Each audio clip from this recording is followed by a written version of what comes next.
good day everyone. Welcome to my YouTube channel, Pinoy Mavericks. My name is G2, and today we have a special guest right now. He's an emerging artist. Let's all welcome, guys, Elton Clark. Hello YouTube, hi guys. Pare, kamusta naman? Ayun, sakto lang, sabay lang ng music career tsaka sa day job.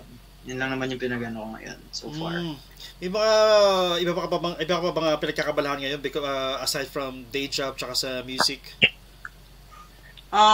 When it comes to hobbies, I'd say playing online games like a normal adolescence boy. Yun, maliban sa trabaho at online games lang. Okay, which is really normal naman, di ba? So bago tayo mag-start, Elton, sa sa journey mo sa music industry, pwede ka bang magkwento muna about your childhood, paano ba nagsimula itong yung talent mo na pagkanta, pagplay ng gitara, saan nagsimula lahat yan? When I was a kid, actually, sa family, siguro malaking factor din yung family kasi sa side ng ermat ko, mga tito ko nagbabanda talaga ever since. So, hindi naman ako ganun ka-interested at first.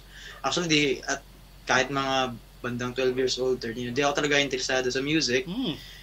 Pagpasok ng high school, ayun, syempre, nung una parang mga katropa mong nagdadala ng gitara. Sabi ko, ako din. And then, na-request ko sa lolo ko na bilan ako gitara.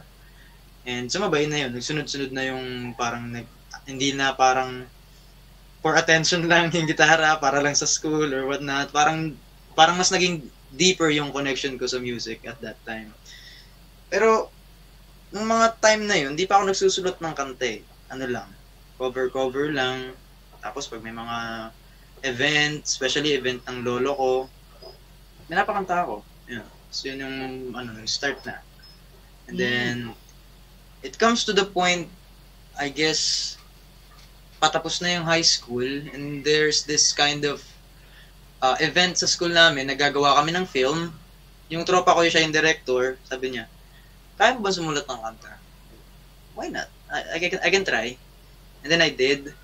Tapos ayun na yung doon ako parang na-enjoy ko yung process nung pagsusulat ng yung freedom sa pagpili ng chords, pagpili ng lyrics and melody, and then the rest is history. Yun na lang. So, nagsunod-sunod na rin from there. Growing up, Elton, ano yung mga banda na kinahiligan mo talaga or mga banda na naririnig mo sa bahay ninyo dati? Since yung tito ko is nagbabanda, una talaga sila. Actually, their name is Black Orchids. Local bands lang din. Pero, yung mga mainstream bands na pinapakinggan ko ever since is Kamikaze, Parokya, and especially E-Heads. Yan. Sobrang laking factor sa music ko rin ng mga yan. Kasi dumaan din ako sa alternative rock era or phase na Kamikaze, yung kaskasan talaga, na nasa banda pa ako at that time.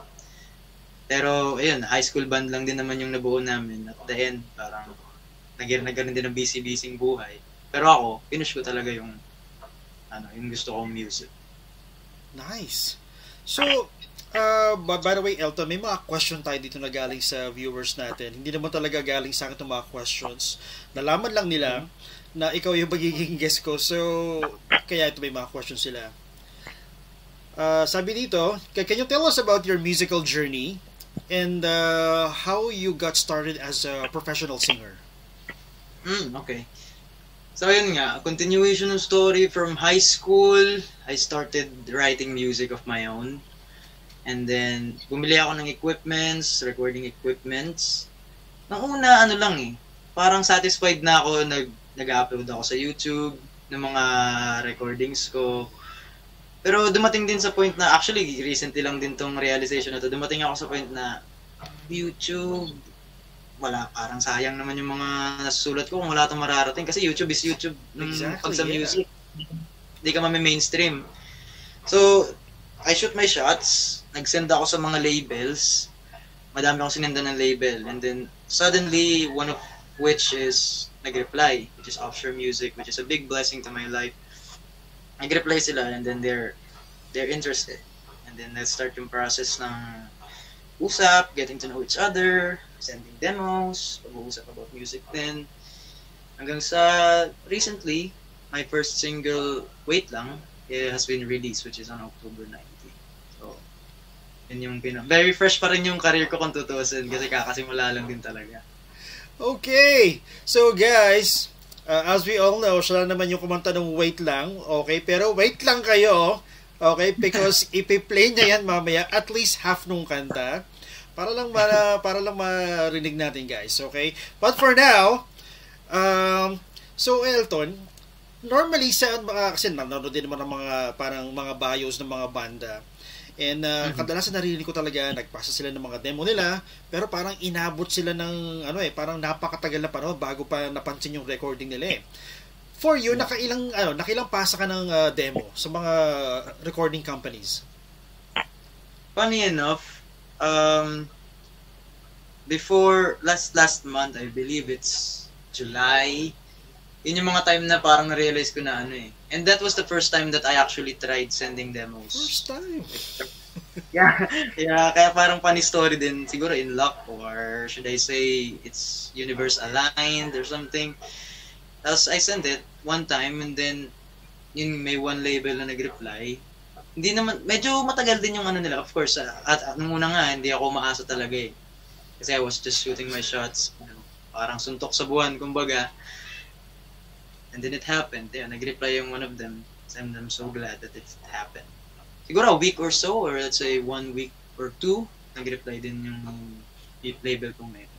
Ang bilis so pag-reply nila, so meron na kayong mga meetings kagad na nangyari? Yes, may mga processes, in-interview ako, and then tinanong din yung mga usual questions like what are your plans, anong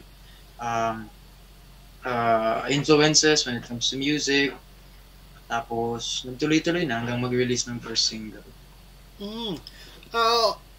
As of now, Elton, itong sa music career mo, is this something na parang, kumbaga parang hindi ka pa naniniwala na ito rin magiging future mo?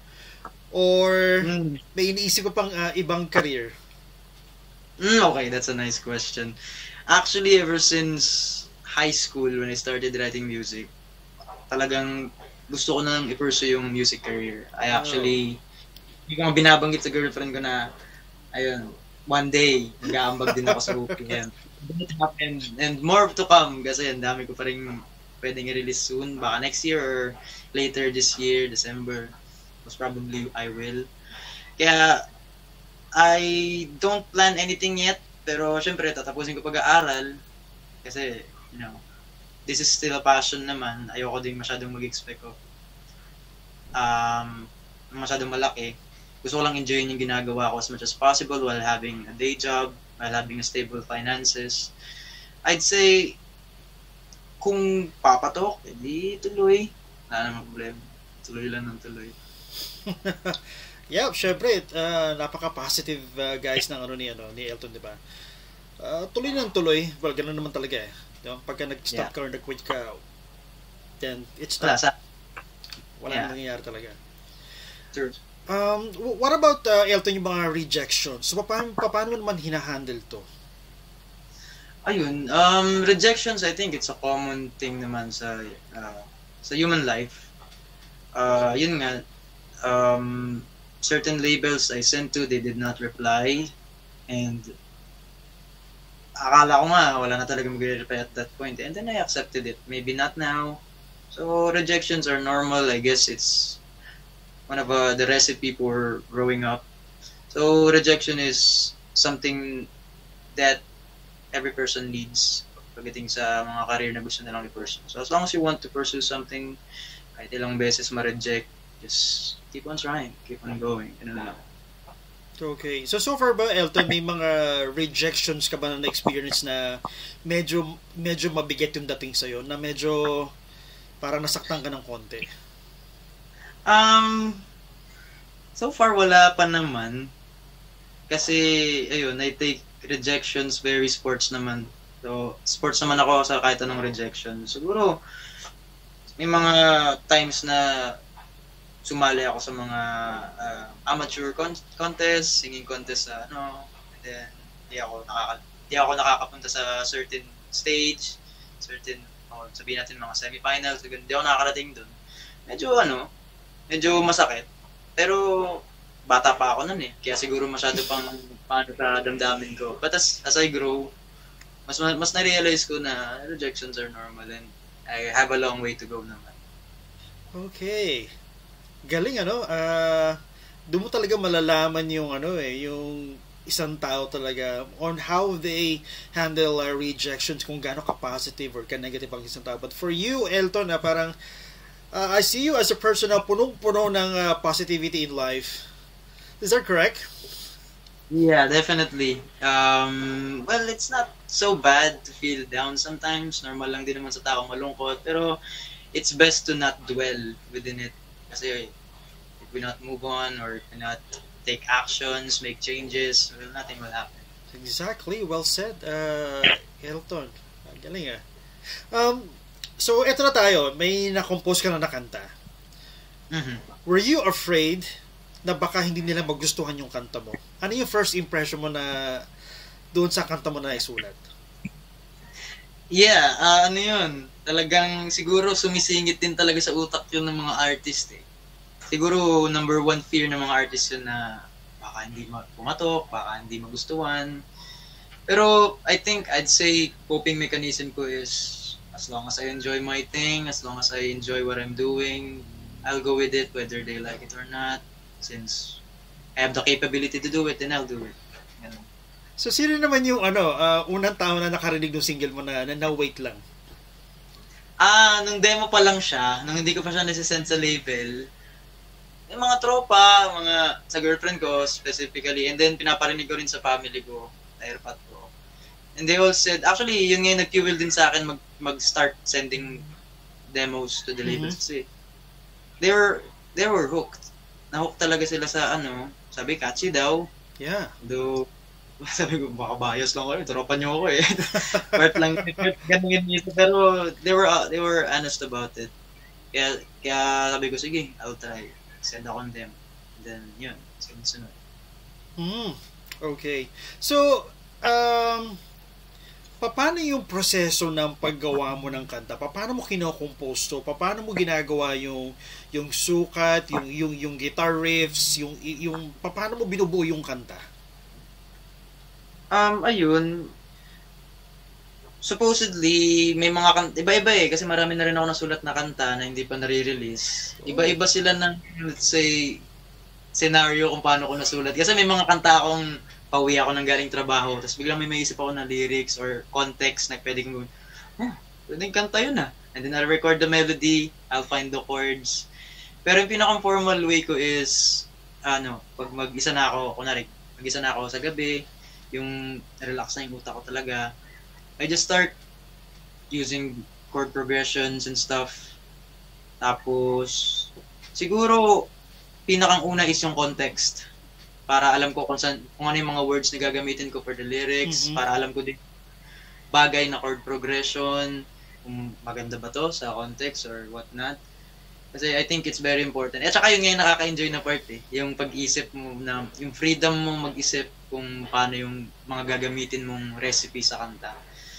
So yun, formally, iniisip ko muna yung context, tapos tsaka ako isusunod kung ano yung magandang chord progression, words, lyrics, and then, ayun. Pero may mga some odd songs na nasulat ako na nagpapap lang talaga sa utak ko kung pauwi ako galing trabaho. Nagpapap lang sa utak ko yung melody na naririnig ko. So, okay na. And then, pag-uwi ko, tsaka ako ni-record para hindi ko makalimutan. Kasi pagka, makakalimutan na eh. So, I record it. Tapos itutuloy ko yung composition pag nagka-free time. Ganun. So, itong mga unpublished na songs mo, kailan natin pwede marinig to? Soon enough, kasi po, I actually have something coming up before this year ends, so just stay tuned on that, guys. Supposedly next year, babakbak din ako sa pag-release kasi that's what I enjoy doing. Actually, may unreleased song ako na tinugtog din sa Wishboss recently, kasabay ng Wait Lang na si first single ko. Title is Tahanan. And it's a love song pero mas pinakomplika ko lang siguro yung konteksto. Kasi yun lang, Tahanan. Okay. So, yung mga kanta mo, normally, is this something you experience or you're more of a storyteller? That's a great question. So, some of my songs are experiential. Pero marami din akong kanta, like yung Wait Lang. It's both na-experience ko myself, malungkot or let's say dumadaan sa hard times. I experienced it, pero I did my best to put my shoes on someone else that had it harder. I mean, para mas maramdaman ko yung Yeah. So, I suppose I want to be the voice for those unspoken thoughts ng mga taong yun, ng mga kilala ko. Usually, mga nagkakwento sa akin, friends, mga taong kilala ko, nagkakwento ng mga buhay-buhay nila, naglalabas ng sama ng loob. Tapos ayun, pinuput ko lang yung shoes ko sa position nila and then na-inspire ako lang. Oh, kumbaga parang you simulate what they feel during that time nung when they experiencing that moment. Okay, Yeah. pero it is something that actually hindi common sa tao, yung parang you put yourself to someone else's life tapos mararamdaman mo rin, you will be able to simulate what they feel tapos ito na, you translate to your music. Galing! Yeah. Nice formula, Sir Elton. Galing, pare. Tapos, paano naman napunta sa Spotify yung mga kanta mo, Elton? Ayun, may dalawa akong song na nirelease ko on my own sa Spotify. Medyo tedious yung proseso pag wala talagang label eh. Yun yung mga time na nag-YouTube, independent totally ako. May dalawang tapos may mga free services online na distribution services. Let's say Amuse, yun yung pinaka-ginagamit kong una. And then they distribute the songs sa Spotify. Pero mas dumali yung buhay ko. Let's say mas naging convenient yung process nang nagka-label na ako. Naging sign ako kasi I record the song, I write the song, and then sila na yung release and all. Sila na yung nasa technical stuff ng business. Galing, parang napadali nga talaga yung buhay mo, no? So gano'n pala yun. So, kung may label ka, mas madali yung proseso. Pag talagang totally indie ka lang talaga, medyo mahirap talaga. Tedious. Kasi marketing, sasarilihin mo yun. Pero pag may label ka, they help you with it. They give tips and tricks para mas ma-boost yung engagement sa mga tao. So it's really a good thing na may label. It's really a good thing. Okay. So, Elton, one more thing. What about your parents? Are they talagang 100% support sa'yo or meron silang mga conditions? Since I believe you're parang nasa teenager ka pa lang yata, tama ba? 21 years old. Pero 21 years old. Parang sobrang bata mo tignan, bro. As in, I thought it was you're like parang 17 or 18. So, okay, nasa early 20s ka na rin pala. So, meron ba naging problema sa magulang mo pursuing this career or andyan sila sa'yo totally 100%? Luckily enough, kasi usually dilemma yun sa Filipino household di ba? Exactly. Like, Kaya dito parang, na rin. uy, doktor ka. May mga ganong senaryo sa Filipino household Although I do not condemn them, kung ano ganun yung buhay nila, then so be it. Pero luckily enough, sa family ko, wala namang ganun nangyayari. As long as I'm in a good path, di napapariwara, naalagaan yung sarili, they're good with it. They're always 100% support. Ang galing. Napakaswerte mo kung ganun talaga kasi marami akong narinig na kwento and then doon sa mga stories na yun, talagang yung family is against pursuing their career in music. Pero sa iyo iba, parang napakasarap ng gano'n, ano? I mean, yung pamilya mo support sa iyo tapos and it's something na gustong-gusto mo talaga gawin sa buhay mo. Wow, really nice. Perfect. Parang lahat nag-agree sa iyo, Elton.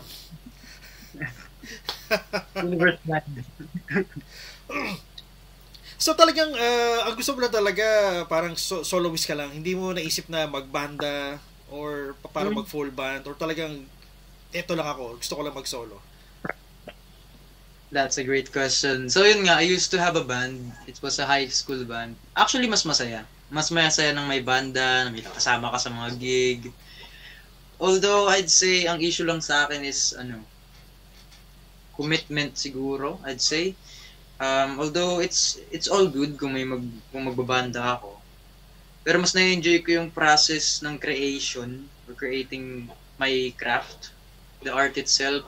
Mas na-enjoy ko pagka sa akin, pagka lahat ng ang gagaling sa akin gano'n. Although hindi ko naman nililimit din yung sarili ko doon kasi I plan on collaborating with other people, other bands. Pero yun lang siguro. Mas na-enjoy ko lang talaga yung solemn, yung parang mag-isa lang na gumagawa ng kanta. Mas na-enjoy ko lang yung ganung process. Okay, so sino pinaka-mentor mo sa career na to, Elton? Mentor, siguro airpat ko kasi matay nga din siya eh. Pero formal mentor wala maliban sa boss ko, Sir Eli. Pero ayun, pinaka-mentor ko lang din siguro sa music and sa life itself is yun nga, airpat ko kasi matay nga din, mahilig din sa tugtog, maalam din sa frequency, bass, treble. Kaya pagka nagpinapakinig ko sa kanya mga demos ko, nung wala pa ako sa label, napanig ko sa kanya demos ko. May mga side comments siya which is a great thing, you know. Criticization, yung mga binibigay niyang mga suggestions which are good. Kaya I consider him mentor as well. Kaya pare, kudos to your father. I mean, 'di ba parang yung suporta pa lang na binibigay sa iyo, hindi lahat ganyan eh. Yeah. Pero kudos to your father, pare. Nice. Sobrang supportive. Yeah. So what about Elton, yung paano man binabalanse yung yung music, yung pamilya, yung school, tapos yung personal life mo pa talaga? Medyo tedious, medyo mahirap. Pero like I always tell myself, if I wanna make a change, then mag-sacrifice ka ng konting sleep, wala namang problema, bawi na lang pagka may free time, pumidlip na lang konti. Pero yun nga, minsan nakukulangan sa tulog kasi nga may day job, and next year babalik din ako ng pag-aaral kasabay nung day job at ng music. Medyo mahirap, as I said, tedious nga, pero it's all worth it kasi pag nakikita mo yung result of what you're doing, masarap sa pakiramdam. Self-satisfaction yun eh. Was there a point na dun sa 4 na yun, meron ka na na-sacrifice talaga?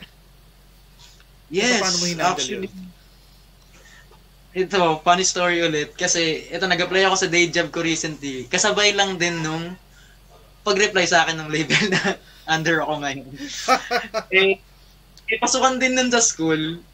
Sabi ko, oh my God, tatlo yung kailangan kong anuhin kung sakali. Kaya kinausap ko sa airpat. Sabi ko pa, parang next year na lang kaya ako mag-aral. Bigyan ko muna ng shot tong music career. Kasi pag tatlo, yun, sinacrifice ko yung pag-aaral to cut it short. Pero naisip ko pag tatlo, baka di ko na alam kung saan ako pupulutin kung tatlo yung inaasikaso ko eh. Kaya nag-agree naman si Papa. Sabi niya, sige, balik ka next year. For now, day job, tsaka yung music career muna na gusto ko siya. Pero definitely babalik ako sa studies ko. Yeah, and of course we can always go back or to school. Andiyan lang naman yung di mawawala yan eh. Pero yung mga parang opportunities. Yeah, opportunities like this, parang you have to grab it. 'Di ba? Baka makawala pa eh. So, bago ka ma-Spotify or bago ka ma-under ng isang mainstream na company, pumesto ka rin ba sa iba't ibang mga bars sa lugar ninyo or somewhere in the metro? Actually, wala akong any gig experience before under talaga? the label. Talagang lang ako, parang bedroom recording kind of guy lang na hindi lumalabas, di tumutugtog. Kaya nga, sobrang fresh sa akin nung tumugtog ako sa Wish Bus, and then mga certain gigs din last week. And masayang experience. Sobrang saya. Pero before this talaga, wala talaga akong experience sa proper musician, I'd say. Proper musician na nasa labas lagi, nagiging. Wala akong experience na gano'n. So, paano yung transition doon sa bedroom composer, singer, doon sa may mga audiences na? Ayun. Medyo nerve-wracking siya kasi nga, since nasanay akong sarili lang, ako lang tumutugtog sa kwarto, chill lang, relax lang. Yes. And then, transition na sa mga gig. Nung very first gig ko, nakakaba talaga. Sobrang, ko. Pero, ayun, from other co-artists ko na rin nagsabi, yung mga veteran na rin sa tugtugan na, just enjoy the show, just enjoy what you're doing. And then, yun lang talaga tinatak ko sa isip ko. Kahit sobrang kabot ba ako, yun lang yung tinatry kong isipin at those time. And then yun, mga sunod na gigs, wala, natural na lang sa akin yung nagper-perform. Buti ka pa. Kasi ako noon, pagka may banda ako noon, pag tutugtog kami sa isang bar, normally, sakit ko, kinakabahan talaga ako. Nasisintonado ako. Tapos tatalon na naman kami sa isang bar next week. So, same scenario na naman. Oh, my. So, paano mo na yun, pare? Magaling yun, ha? Parang ang bilis mo mag-adjust from bedroom singer to yung ganung situation na marami na nanonood sa iyo. Ayun. At first di ko rin talaga may imagine na magpe-perform ako sa madaming tao. Although at high school, very long time, nagpe-perform naman ako sa school paminsan-minsan. But then nagkaroon ako ng pahinga, or I'd say pahinga ganun. College na kasi focus sa studies, first year, second year. Nung mga time na yun, nung college, yun yung bedroom producer, bedroom songwriter lang ako. And then, recently lang ako nagkaroon ng mga gigs, formal gigs talaga, sa mga events and mga lugar-lugar. Iniisip ko lang siguro, piece of advice na rin sa mga, let's say, aspiring artist din na gusto rin ng ganitong path. Pag mag-perform, just enjoy the show. Love yourself. Parang isipin mo, ikaw yung the best pag nasa stage ka. Pagbaba mo, humble ulit. Ganun lang. Because I was trying to think the same thinking na, enjoy the show. Pero pag ganito, kinakabahan pa rin ako. Mahirap din talaga i-cope up eh. Mahirap I was playing the piano, keyboard. So, isang tiklado na medyo off, halata eh. Oo, kasi laging nakalutang yung tunog ng keyboard eh. Halata eh. Ewan ko pare, siguro iba-iba tayong mga tao. Siguro mabilis ka mag-adjust. Pero sa ibang tao, medyo, for me, mga 2-3 balik pa bago ko bago ko ma-at-home eh. Tsaka masanay eh. Iba yung sa'yo So pare, paano naman nagsimula yung Wish Bus?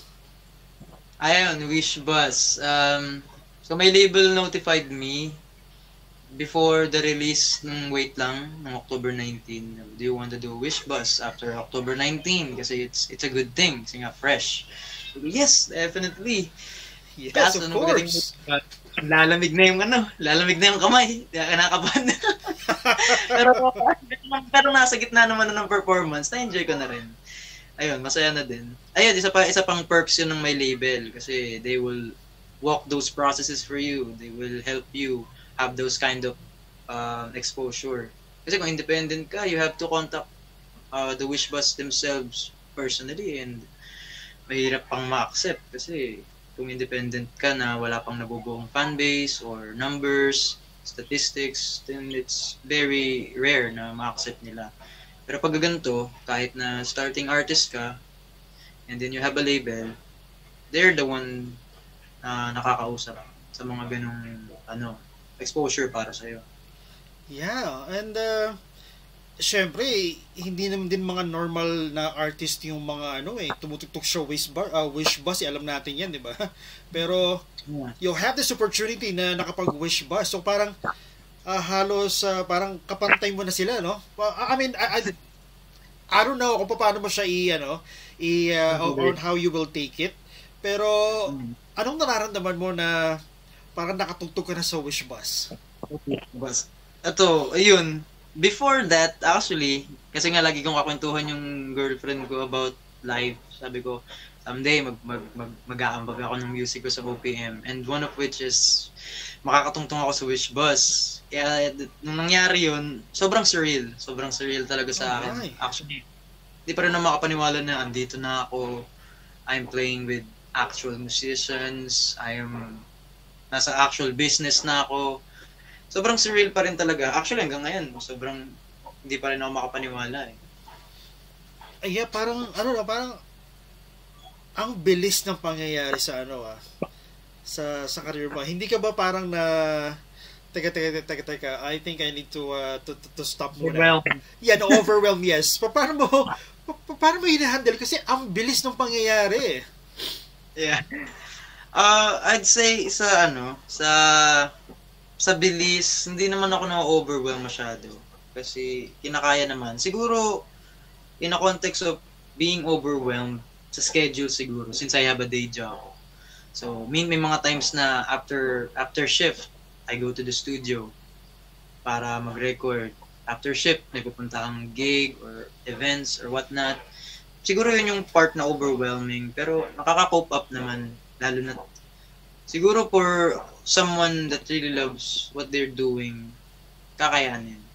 Pero pagka siguro yung parang napasubo ka lang sa certain business na hindi mo talaga siya impuso and isipan mo is di talaga dun, siguro you will certainly give up and overwhelming din talaga.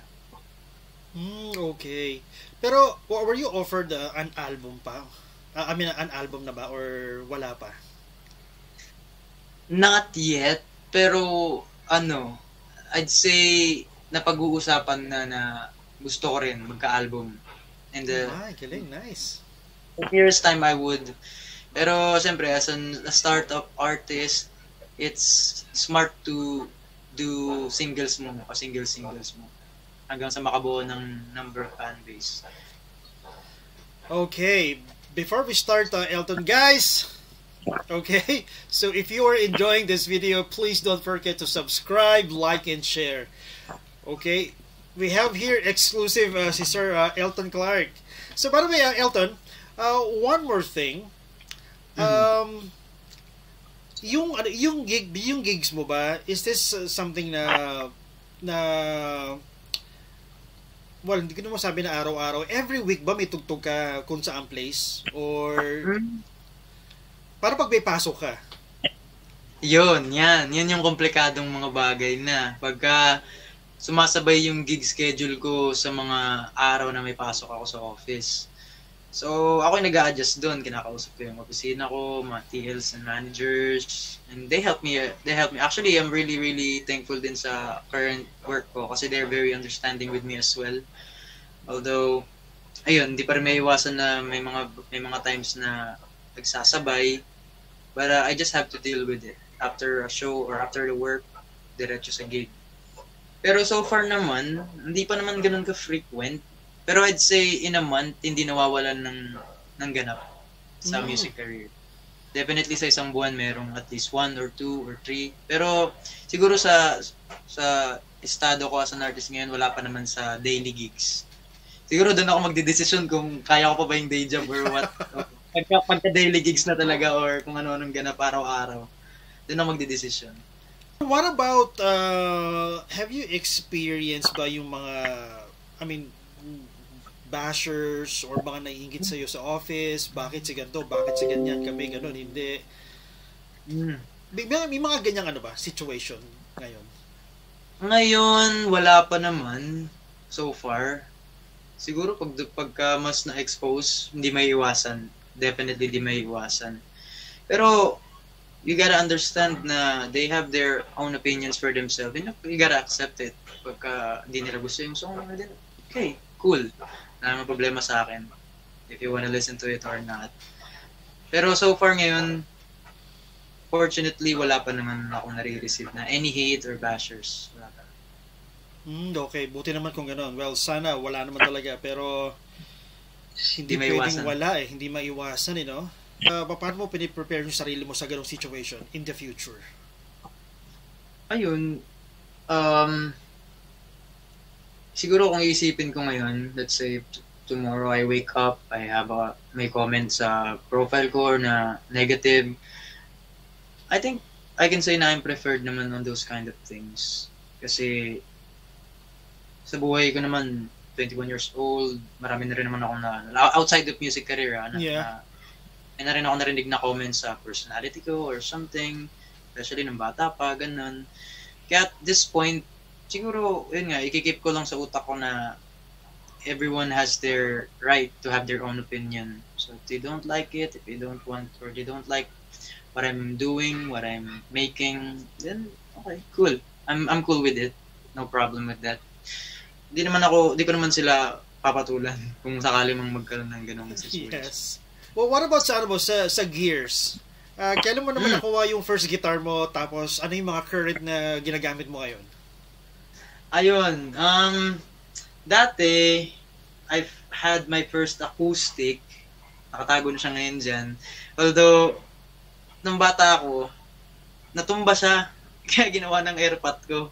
Minasilyan. Kaya parang nagiba na yung tunog. After that time, nahilig din ako sa mga lead guitars, nahilig ako sa rock-rockan, nahilig ako sa mga blues, John Mayer. Kaya sabi ko, next na bibili ako, electric guitar na. Para versatile. Kasi pwede mong pwede mong gamitin sa kung ano-anong genre. Unlike, although I have my acoustic pa rin at some certain scenarios. Pero ngayon, ayan, ito yung electric ko, ayan, Tajima, ito yung regalo ko sa sarili ko to last year. Nag-work din ako at that time. And this was just a hobby. Talagang pantanggal stress ko lang pagkagaling sa work. And I have Tajima, I have my guitar pedals. And ayun lang pa naman so far. Pero I'm planning to upgrade soon enough. Kasi mas kailangan ko na siya ngayon eh. Yes. Mas kailangan ko na hindi na siya hobby eh. Hindi na. So it's more lagi. Kaya may good enough. Kasi mahilig talaga yung mamili din eh, di ba? Sabi ko. So pag bibili ako, may rason na ako bumili. So, ito Elton, babalikan ko lang to. This is a question this sa viewers natin. Sabi dito, how do you approach songwriting and selecting the right songs for your voice and style? So, songwriting and voice and style. Sa voice and style kasi, feeling ko it comes out natural lagi. Siguro, hindi ko alam kung ako lang. For sure, other artists understands it na when you write a song,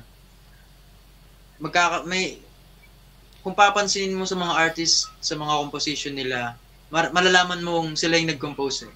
Manari, pag nakarinig ka ng Kamikaze song, Kamikaze.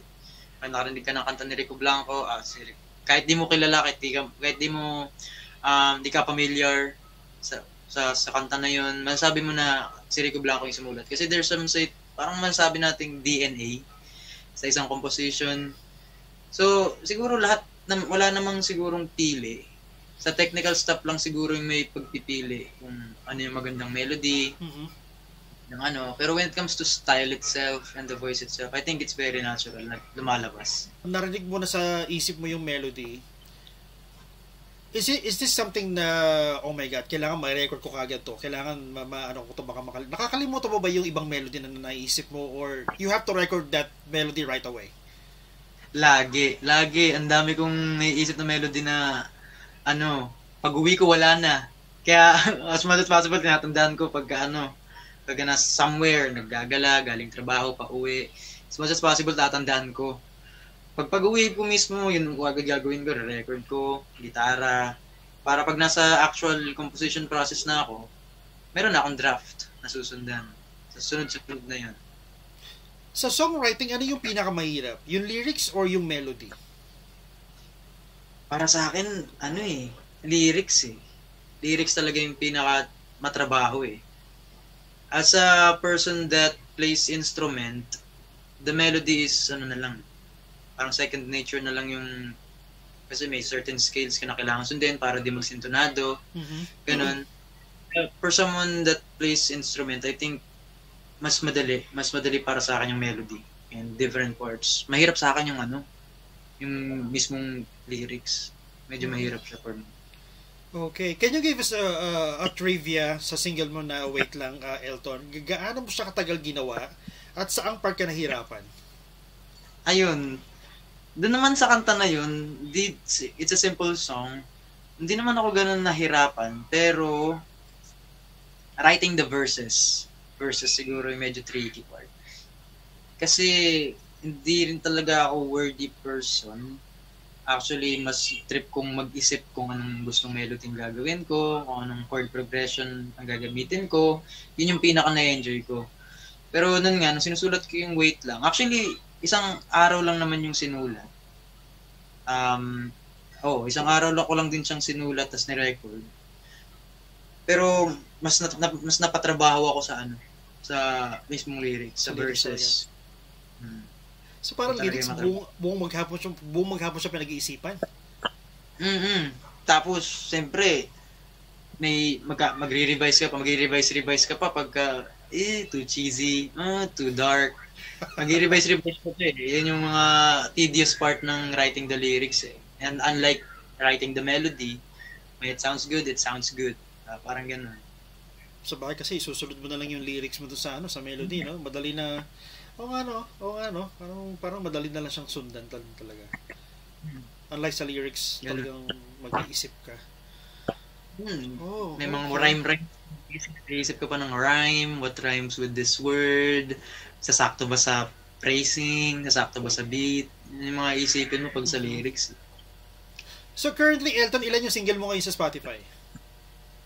Ngayon, one official single under my label and 2 singles na nirelease ko when I was an independent artist. 3 songs. 3 songs, okay. Pero yung pinaka-career mo talaga is the Wait Lang. Yeah, yun yung pinakang recent and sobrang I'd say pinakang proud. Kasi it's a long process din. Maliban sa mismong sariling songwriting process, madami ding recording, mixing, mastering, and parang na-witness ko lahat yun. Simula nang may label na ako, hindi na ako yung tumatrabaho ng mix. Kasi nung independent ako, lahat yun, natrabaho ko lang sa own equipment ko sa computer, mini-mix, mini-master ko, which is self-taught lang. Di talaga, kaya hindi siya ganun ka perfectly mix. Kaya nung nirabas yung Wait Lang, wow, ganito yung tunog ng actual, pagka yung nag-mix and master is actual professionals. Kaya yun yung pinaunahan ako rin. So, from your raw recording nung kanta na yun, tapos transition doon sa professional yung I would say better version of it or best version of it.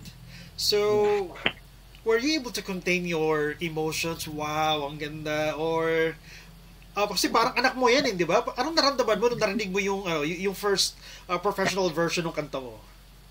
Ayun, sobrang kudos sa nag-mix and master. Yun, si Boss Ellie, si Ma'am Miss Odds.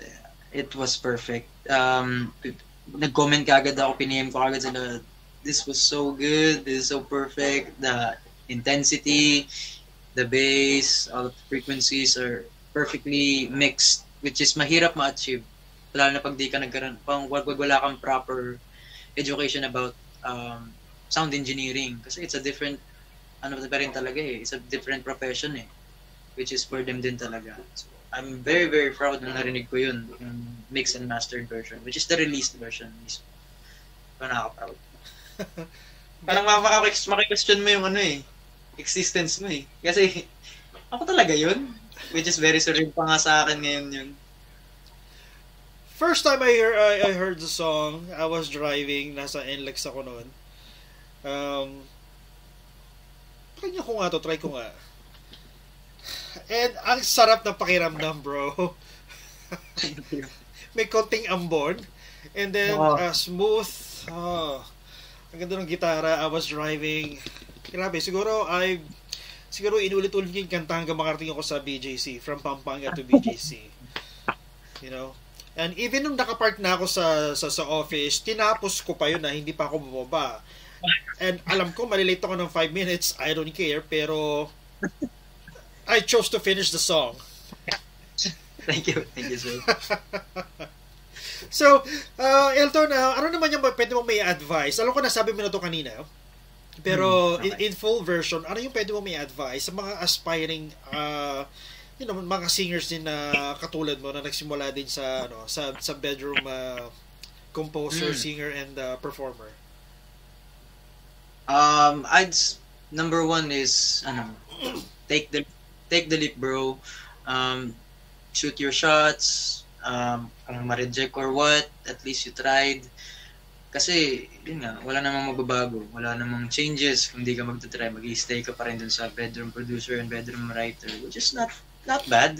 Kung yun yung trip mo, then so be it. Pero if you wanted a change in your career, then take the leap. Do everything na magkaroon ka ng opportunities.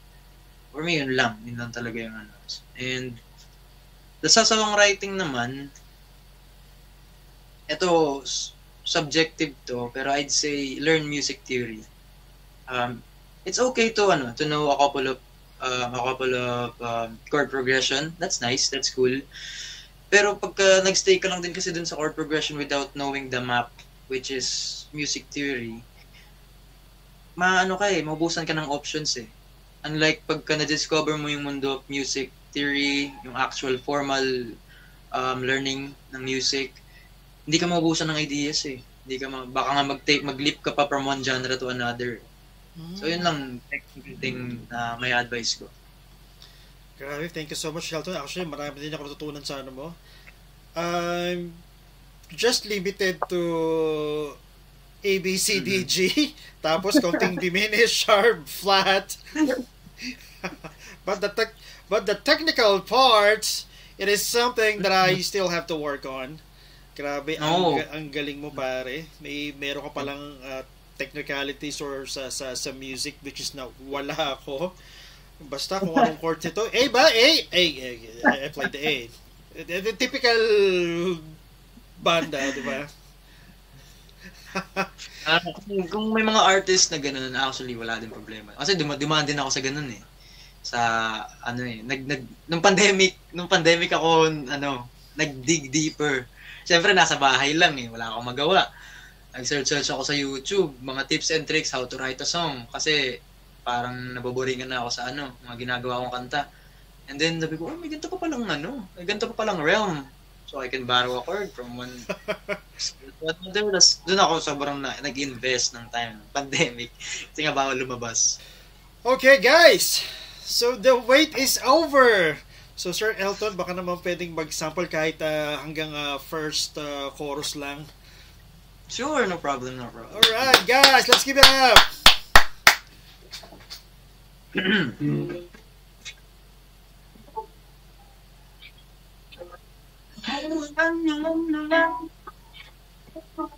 Ating pinagtatalunan, hindi ka malok sa aking isipan ang hirap ng minsan may araw lang pagbiglang araw-araw ng bigat mo ubos na ibig pero di nakakaling mo. Wait lang, teka lang naman, pwede pong isa-isa hirap kilapan. Wait lang, sandali naman, kakapag isa yung papan. Wait,